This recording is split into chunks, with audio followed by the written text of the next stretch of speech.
Welcome to Desert Life with Maria, where every week I explore people, places, and things in the desert community of Coachella Valley. And today I've got a treat for you guys because it's National Bartender's Day, and one of the places that, oh my gosh, it's just exploding now is Backstreet Bistro, where friends meet friends. And one of my best friends now is oh, thank you. This is our amazing manager here, Carlos Hernandez at Backstreet Bistro, and he's going to tell us a little bit about how he ended up at this fabulous place and how it's changed. Because I know, for me, I want to just share this before Carlos tells you. We were coming here when we first got here, almost 3.5 years ago, and it is stellar now. It's changed, and you guys changed it. Okay, tell us a little bit about it. So this restaurant has been here for about 17 years. Recently, Dr. Ron bought it on 3 years ago, and then from there we worked, and because pandemic and all the issues going on, we shut down for the whole summer. And then I got a call one day to tell me there was a new owner on town. So I get to meet Waldo, and he invited me to manage the restaurant again, and it's amazing. It's been amazing. So we took over in August, and we do major remodel inside and outside. Major remodeling, you guys. August to now, in just a few short months. Any day you come here now, I know I've been here a lot lately. Definitely. It's booming. So let's go inside. Of course, please. And welcome you to our can restaurant. tell me a little bit more, like how many people do you guys sit, and are you open every day? We open 7 days a week. We open from noon to 9 o'clock in the night. We feature specials every day. Our wine list is amazing. This is our dining room. We see about 50 people here. But our patio is so beautiful. Now, what kind of cuisine do you have? We Because do I know Northern people like Italy. Yay, Italian! Italian cuisine, yes. Okay. Now, I also know something you guys have done recently, and that's added a little bit of entertainment. Yes, Tell us about that. We do jazz on Monday nights. Wow. Jack Pena is our musician. And the month of January, we're going to start doing Linda Peterson. She was here a couple years ago, so we bring her back to our restaurant, and she's going to be Saturdays from noon to 3 o'clock every Saturday from January, February, March, and April. So Carlos mentioned, and I, as a former restaurant owner myself, I also know it's two really big important components when someone comes to dine: your staff and service experience, and of course your food, right? Yes. So you mentioned how much you were attracted to Waldo Sassoni's, which is the owner's vision. Yes, definitely, yes. But then part of your staff that you looked into was a gentleman we're going to be talking to, and who is that? And tell me a little bit why you liked him. I met George 3 years ago. I was the food and beverage manager at Desert Horizons, and I hired George as a bartender. And amazing guy. It's a big asset to our team.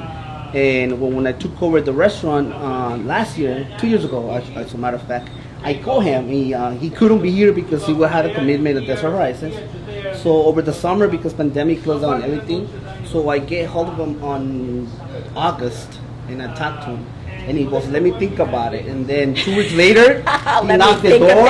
He knocked the door, and he was right here. So I hired him in the spot. So he's been with us since August. Yes. All right. So this is one of the reasons I want you to get a little flavor of George, because along with the food, the wonderful change in environment, Carlos' personality, Waldo putting love into this place, they hired an awesome bartender.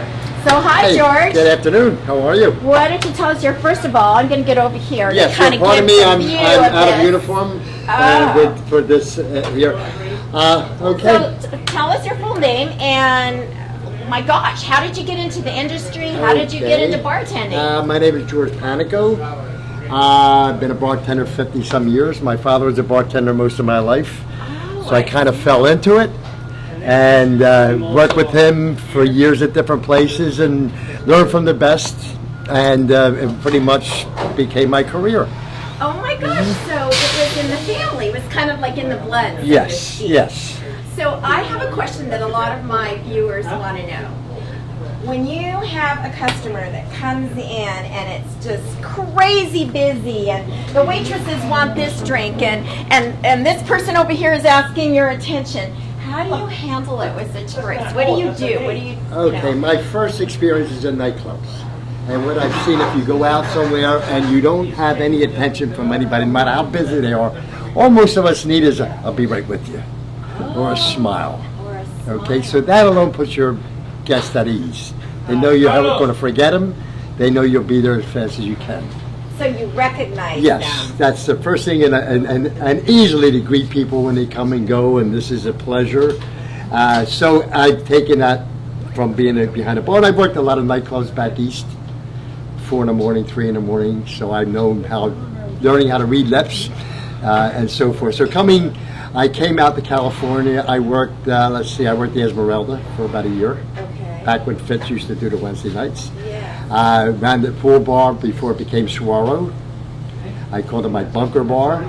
Wound up going to country clubs. I found this new.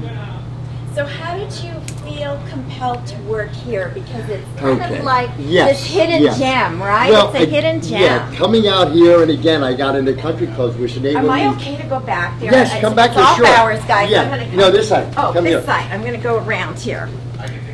Okay, go ahead. Yeah, so basically, I work country clubs. Country clubs afforded me to be able to be semi-retired. Oh, So basically, I don't have to work in the summer. I'm of an age where Okay. I know my body enough to know I don't want to abuse myself too much. But working at Desert Horizon for 3 years, then I went to Toscana for a year, then I went to the Lake for 4 years. They gutted the remodel. I just talked to the old GM who called me up. Then I came to work for Carlos. And you just love it here because of any particular... Well, I'm going to be honest with you. He called me, and I'm going, this and that. And this is God's honest truth. And when I came, and he said, we have an orientation, and Waldo introduced himself. And this is no baloney. He gave us a resume up to here, and I'm saying to myself, this sounds good. This sounds good. You know, and I'm a pretty good judge.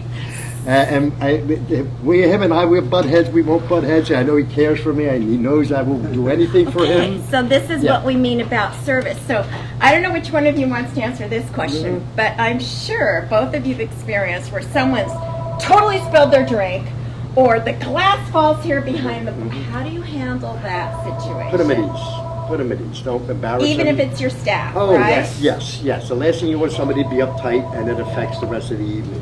Have you ever had a situation here, because we're more of the senior, more aged, sophisticated crowd.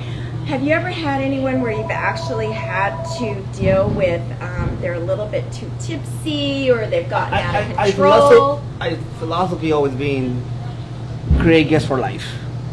So if he's any incident like this, we take it the right way. We fix the problem, and we like to our guests when they're here have a wonderful experience.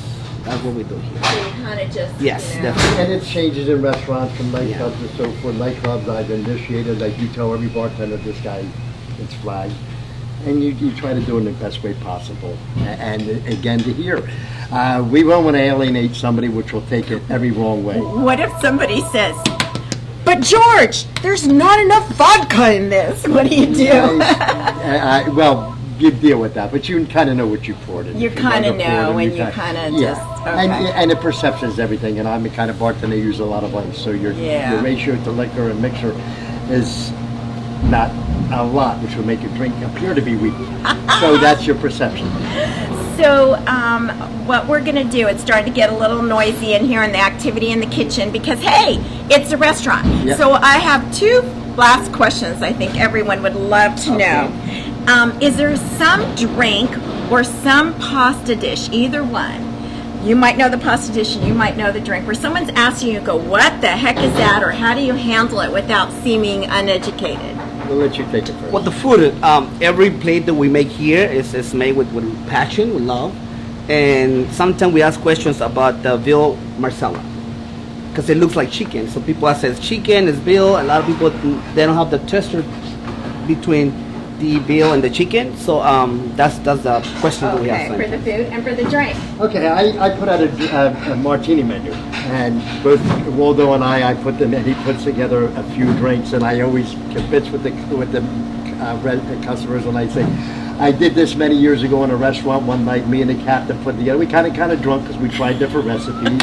I named one Backstreet Blues. I name it everywhere I work. Oh, it's great. a vodka gin, almost like a Vesper with a little dash. So of is that blue your curacao. signature? Well, it follows me everywhere. Well, maybe he'll start preparing Yeah. that for us, guys, as we kind of wrap it up. Yeah. But he's not going to give you the recipe because it's his little specialty. Yeah, but I've had people say, "Let me try that Windex, Yeah. that Windex drink."